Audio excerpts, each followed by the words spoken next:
Hello. आज हम लोग बात करते हैं एक एक सनसनीखेज जो मामला हुआ था कल। जैसे अल्लू अर्जुन जो तेलुगु एक्टर है, उनके सुपरस्टार हैं तेलुगु के, और अभी तो खैर इंडिया के ही सुपरस्टार हो गए जब से इन्होंने ये पुष्पा कर दिया है तब से। तो उस केस में आप देख सकते हो उनको अरेस्ट हुए थे कल। तो उनकी अरेस्ट होने के बाद उनका, और हम लोग आज डिस्कस करेंगे क्या क्या उनके रीजन से इसकी वजह से अरेस्ट हुए हैं। और पूरे न्यूज़ में अगर आप देखो हर जगह वही अल्लू अर्जुन ही कल छाए हुए थे। उनके अरेस्ट की वजह से लोगों को लगा कि भाई फिल्म ने 1000 करोड़ किया है। और कुछ लोग बोल रहे हैं जो अरेस्ट है वो एक स्टंट हो सकता है ताकि एक मोर सिंपैथी मिले, ताकि लोग और देखने जाएं, 200-300 करोड़ का उनको और फायदा हो जाए। तो ऐसा इसमें था। लेकिन हम जैसे अल्लू अर्जुन की अगर हम फैन फॉलोइंग देखो तो डेफिनेटली एक सुपरस्टार की तरह इनकी फैन फॉलोइंग होती है। जैसे फॉर एग्जांपल पुष्पा 2 के जो प्रमोशन के लिए वो जब बिहार गए थे पटना में, तो आप देख सकते हो कि पूरा एक पिरामिड बना दिया था, लोगों ने इतना भीड़ कर दिया था।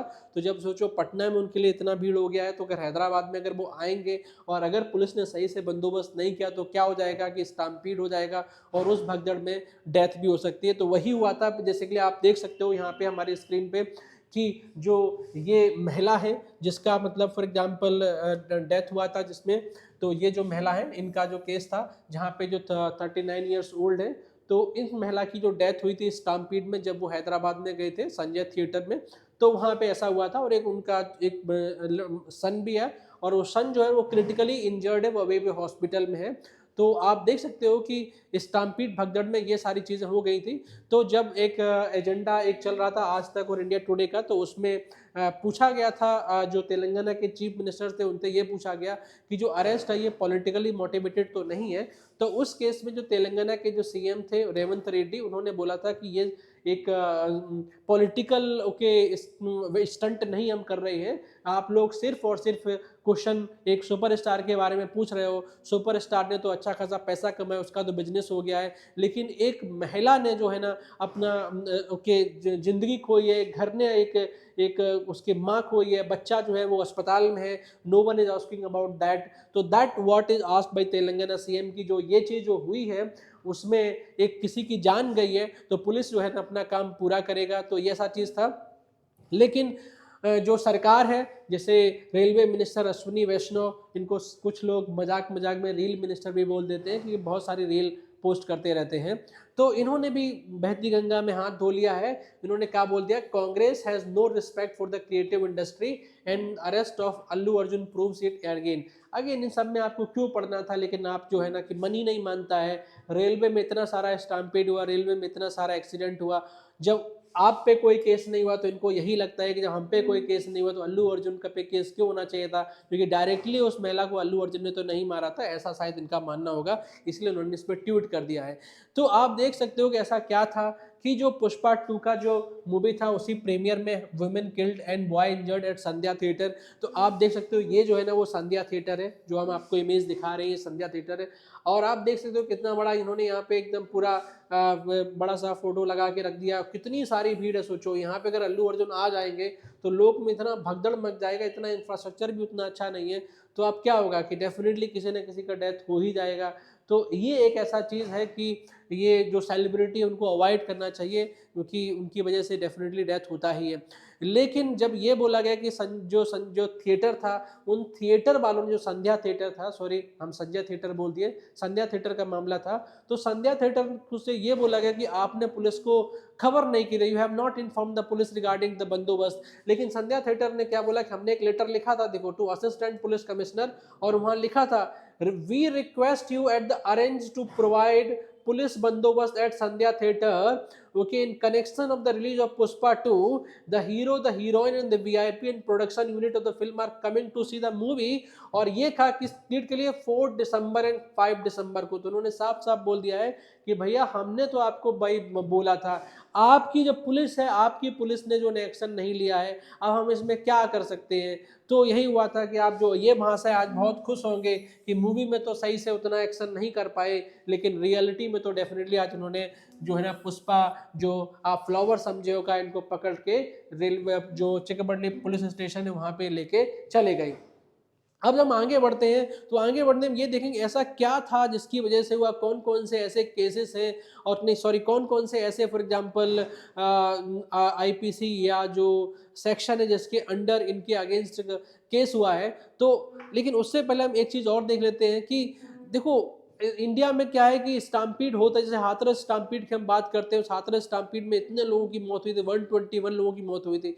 लेकिन वहाँ पे ना तो प्रशासन ने ओके तेजी दिखाई, ना कोई कोर्ट ने तेजी दिखाई, और ये वहाँ से अरेस्ट भी नहीं हुए। आप सोच रहे हो ये वहाँ से अरेस्ट भी नहीं, जबकि इनका इनका भी देखो बनता है ना, हाँ, क्योंकि उनकी वजह से भी 121 लोग की डेथ हुई थी वहाँ पे, लेकिन वो सब लोग भूल गए हैं। तो हैदराबाद पुलिस ने कौन सा ऐसा मामला दर्ज किया था, तो उनको बेसिकली हैदराबाद पुलिस ने सेक्शन 105 और सेक्शन 118 के अंडर बेसिकली केस रजिस्टर किया था। सो केस जो है ना वो रजिस्टर हुआ सेक्शन 105 एंड सेक्शन 118 के अंदर। हम पढ़ेंगे what is the section 105 and section 118, उसके बारे में देखेंगे। तो अगर आप आगे बढ़े तो आप देखो सेक्शन जो 105 में क्या बोलता है। Section 105 says that it is about culpable homicide. What is culpable homicide? Culpable homicide means causing death with criminal intent or recklessness but not amounting to murder। मतलब आपका जो आपके वजह से, जैसे आप वहां पे आए, स्टाम्पीड हुआ, भगदड़ हुआ, बिकॉज ऑफ दैट डेथ हो गया, लेकिन आपका इंटेंशन नहीं था कि आप किसी को मारने वाले हो, आपका इंटेंशन नहीं था किसी की डेथ हो, तो ये आपका सेक्शन 105 है। इसमें देखो दो चीज आप बताना कि एक है जब आपका इंटेंशन है किसी की डेथ हो तो आपको इम्प्रिजनमेंट, लाइफ इम्प्रिजनमेंट तक चला जाएगा, ठीक है, और जो फॉर एग्जांपल जेल आपको 5 से 10 साल की हो सकती है। लेकिन अगर with the knowledge of likely death, आपके पास नॉलेज है कि आपकी जो भी आप काम कर रहे हो जिसकी वजह से किसी का डेथ हो सकता है ना, आपको ये नॉलेज थी, लेकिन आपका इंटेंशन नहीं था किसी की डेथ हो, तो आपको लाइफ इम्प्रिजनमेंट नहीं होगा, लेकिन अप टू 10 ईयर्स आपको पनिशमेंट हो जाएगा। मैं कोई एग्जांपल देकर दिखाते हैं। जैसे with intention to cause death का मतलब क्या होता है कि आपने गन लिया, गन से किसी को उड़ा दिया, तो ये हो गया with the intention to cause death, वहां पे आपको ये वाला पनिशमेंट मिलेगा जो हार्शर पनिशमेंट है। सेकंड है with the knowledge of likely death. जैसे अल्लू अर्जुन सुपरस्टार है, उनको पता होना चाहिए कि आप सुपरस्टार हो, आप कहीं पे भी अगर रोड पे जाओगे तो क्या हो जाएगा कि लोग आपको देखने के लिए भीड़ इकट्ठा हो जाएगी। जब भीड़ इकट्ठा होगी तो क्या हो जाएगा कि किसी का स्टाम्पीड, भगदड़ में मौत भी हो सकती है। या आप समझ लो आप किसी छत पे खड़े होकर आपने पत्थर फेंक दिया, you have thrown the stone, अब वो स्टोन किसी के सर पे गिरेगा जाके भीड़ की में कहीं पे भी, तो किसी की डेथ हो सकती है कि नहीं। तो आपको ये नॉलेज होनी चाहिए ना, तो वो ये है with the knowledge of likely death, लेकिन आपका जो है ना इंटेंशन नहीं था किसी की डेथ हो, ठीक है। तो अल्लू अर्जुन के केस में ये वाला केस चलेगा, ये वाला नहीं चलेगा, क्लियर है। उसके बाद हम दूसरा वाला अगर हम देखें यहाँ पे कि जो इसमें क्या ये, और जो ये सेक्शन 105 है वो कॉग्निजेबल ऑफेंस है। कॉग्निजेबल ऑफेंस का मतलब क्या होता है कि पुलिस जो है ना वो आपको अरेस्ट कर सकती है इवन विदाउट वारंट। इसका मतलब है कि पुलिस को पुलिस को ऐसा नहीं है कि police need to go to the magistrate, magistrate से वारंट ले गए तभी आपको अरेस्ट कर सकती है, उससे पहले ही अरेस्ट कर सकती है। और ये नॉन बेलेबल होता है। नॉन बेलेबल का सिंपल मतलब होता है कि पुलिस आपको बेल नहीं दे सकती है। बेल जो है ना, बेल आपका अधिकार नहीं है, it is not your right, ठीक है। आप डिमांड कर सकते हो और ये मजिस्ट्रेट साहब पे और जज साहब पे निर्भर करता है कि whether they want to give you bail और नॉट, सिंपल है। लेकिन आप समझ रहे नॉन बेलेबल का कभी भी ये मतलब नहीं होता है कि आपको बेल नहीं मिलेगी, बेल मिलेगी। जो बेलेबल ऑफेंस होते हैं उसमें क्या होता है, बेल आपका अधिकार होता है, आप बेल मांगोगे आपको बेल मिलेगी, ठीक है।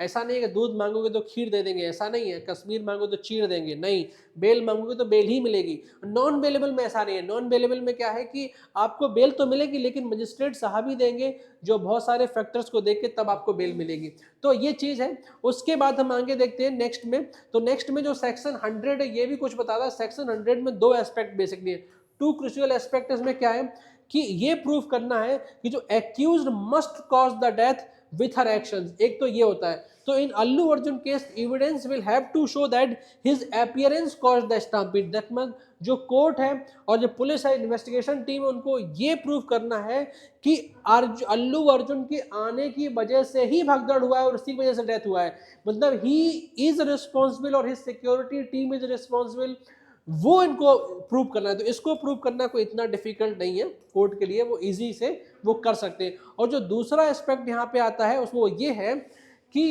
Accused must commit the act with the intention of causing death और knowledge that such act will likely cause the death. वही हम अब सेक्शन 105 में पढ़ रहे थे, तो वही चीज है ना। तो इसमें क्या है कि with the intention of death वो तो डेफिनेटली वर्क नहीं करेगा, लेकिन हाँ with the knowledge that such act will likely cause death, ये तो है ना प्रूव करना थोड़ा इजी है, क्योंकि आप सुपरस्टार हो, आपको आइडिया होना चाहिए इस चीज के लिए। तो ये आपका सेकंड एस्पेक्ट होता है जो सेक्शन 100 में भी लिखा हुआ है। उसके बाद आप आते हैं जो दूसरा सेक्शन जिसके अंडर केस रजिस्टर हुआ है, वो है सेक्शन 118 ऑफ भारतीय न्याय संहिता। उसमें ये लिखा है कॉजिंग हर्ट और grievous hurt using dangerous weapons और मीन्स। इसमें पनिशमेंट थोड़ा हार्सर है कंपेयर टू सेक्शन 117 को मुकाबला कर लो। पनिशमेंट कितना है इसमें, अप टू 3 years और फाइन अप टू 20,000 रुपीज का आपको फाइन मिल सकता है। और कैसे आप किसी को हर्ट कर सकते हो, आप वेपन्स को यूज करके, जैसे उनके जो सिक्योरिटी मेजर्स थे अल्लू अर्जुन के, उन्होंने तो ऐसा कुछ नहीं किया, ये देखा जाएगा कोई फायर की वजह से, पॉइजन की वजह, एक्सप्लोजन की वजह से, और एनिमल्स और कोरिजिव सब्सटेंसेस, ये सब तो यूज नहीं हुआ है। तो ये सब चीज में देखेगा तो डेफिनेटली ये सब तो यूज नहीं हुआ था, तो ये उसमें नहीं आएगा। तो आप देख सकते हो कि जब ये पूरा केस जो इलाहाबाद जो निचली अदालत में गया था सबऑर्डिनेट कोर्ट में, सबऑर्डिनेट कोर्ट ने क्या किया था, 14 डेज के लिए जुडिशियल कस्टडी में भेज दिया था अल्लू अर्जुन को। लेकिन अल्लू अर्जुन के जो उनके पास पैसा है, स्विफ्ट एक्शन लिया, तुरंत ही लोकल अदालत जो थी उससे उनका क्या बोलते हैं वर्डिक्ट का कॉपी लिया, और कॉपी लेके सीधा पहुंच गया आपके तेलंगाना हाई कोर्ट में। और तेलंगाना हाई कोर्ट ने क्या बोल दिया, तेलंगाना हाई कोर्ट में जो जस्टिस देवी थी उन्होंने बोला कि भाई इनको बेल दे दी जाए, कितने पे, पर्सनल बॉन्ड ऑफ 50,000, 50,000 रुपए आप जमा करो, आपको हमने बेल दे दी। मतलब क्या है कि आज ही सबऑर्डिनेट कोर्ट ने आपको 14 डेज के लिए न्यायिक हिरासत में जुडिशियल कस्टडी में भेजा, और आपने इतनी जल्दी आपको कॉपी भी मिल गई, इतनी जल्दी आप तेलंगाना हाई कोर्ट भी पहुंच गए, इतनी जल्दी तेलंगाना हाई कोर्ट में आपको डेट भी मिल गई, और इतनी जल्दी तेलंगाना हाई कोर्ट ने आपको बेल भी दे दिया। इसका मतलब क्या है, जस्टिस में कोई दिक्कत ही नहीं है, हमारी न्याय व्यवस्था में कोई दिक्कत नहीं है। अगर आपको न्याय नहीं मिल रहा है तो सिर्फ और सिर्फ इसलिए क्योंकि आप गरीब हो, बस सबसे पहले पैसा कमाना शुरू करो, अगर आपके पास पैसा है तो न्याय भी आपके पास मिलेगा। तो यही चीज फॉर एग्जांपल आप देख सकते हो, क्या बोला, in a single day Allu Arjun got arrested, Allu Arjun got hearing, Allu Arjun got bail, सब कुछ मिल गया। That means justice is not delayed if you are rich enough. अगर आपके पास बहुत पैसा है तो आपको जस्टिस मिलके ही रहेगी, गरीब रहोगे तो नहीं मिलेगा। आप देख सकते हो इन भाई साहब को भी, इनको भी देखो जस्टिस मिल ही गई किसी तरह, क्योंकि इनके पास भी भाई साहब के पैसा है, वो तो अलग बात है, बिश्नोई इनके पीछे पड़ा हुआ है, ठीक है। लेकिन जस्टिस है कि नहीं, बस ओनली आपके पास पैसा नहीं है। और वही गरीब आदमी होता है वो क्या होता है, कोर्ट के चक्कर काटता रहता है, उसको सिर्फ तारीख पे तारीख ही मिलती रहेगी। जैसे आप देख सकते हो ना, तारीख पे तारीख भाई साहब मिल रहा है, माय लॉर्ड इंसाफ कब मिलेगा। तो यही है, जैसे हम आपको बताते जा रहे हैं यहाँ पे कि जो हमारे सुप्रीम कोर्ट है वहाँ पे 83,000 केसेस पेंडिंग है, वही हमारा हाई कोर्ट है वहाँ पे 61 लाख केसेस पेंडिंग है। और आप सबऑर्डिनेट को, जो निचली अदालत होती है सबऑर्डिनेट को जिसको बोलते हैं, उसको छोड़ ही दो, वहाँ पे around 4.5 that is 4.5 crore cases are pending है। अब टोटल लेखा जोखा देख लो तो 5-6 करोड़ के ऊपर के जो केसेस पेंडिंग है। तो ये था बेसिकली हमारा आज का सेशन। तो हमने आपको बताया इसमें कौन कौन से सेक्शन के अंडर उनको अरेस्ट किया गया है, तो वो थे सेक्शन 105 और सेक्शन 118, और उनको बेल मिल गई है। अब आगे देखते हैं कि जो इन्वेस्टिगेशन टीम है वो अपना जो इन्वेस्टिगेशन है वो किस तरह से आगे बढ़ता है, या ये भी केस अदर केसेस की तरह किसी किताबों की फाइलों में दब के रह जाएगा।